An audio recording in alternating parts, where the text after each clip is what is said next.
Isang mapagpalang araw nga po sa ating lahat. Ako nga po pala ulit si Charles Redroque and this ang 365 Daily Devotional.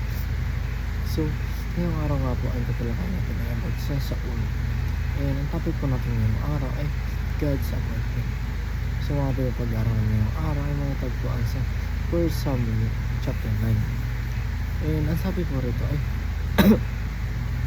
may isang lalaki sa Benjamin na ang pangalan Kish, na anak ni Abiel, na anak ni Seor, na anak ni Bedora, na anak ni Apia, isang Benjaminita, isang taong mayaman. Siya may isang anak na lalaki na ang pangalan Saul, isang makisig na kabataan sa mga anak ni Israel, ay walang higit na makisig na lalaki kaysa sa kanya. Mula sa kanyang mga balikat paitaas ay higit siyang matangkad kaysa sino man sa taong bayan. Noon, ang mga asno ni Kish na ama ni Saul ay nawawala, at sinabi ni Kish kay Saul na kanyang anak, isama mo ngayon ang isa sa mga tauhan, tugnindig ka at hanapin mo ang mga asno. So ang ating pong katuroan ngayong araw ay God chooses people for His specific purpose and mission. So sinasabi sa ating katuroan na ang ating Panginoon daw ay talagang pinipili na lang na may hindi lahat ng tao, kundi meron siyang ina-appoint na tao na merong specific purpose at mission sa mundong ito.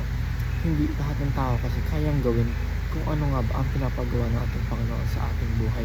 So kaya pinipili niya lang kung sino ang karapat dapat na tao dito sa mundo na ito na gagawa ng specific purpose na ito at mission na kailangan gawin para sa ikabubuti ng mundo natin o para sa ikag-glorify ng ating Panginoon.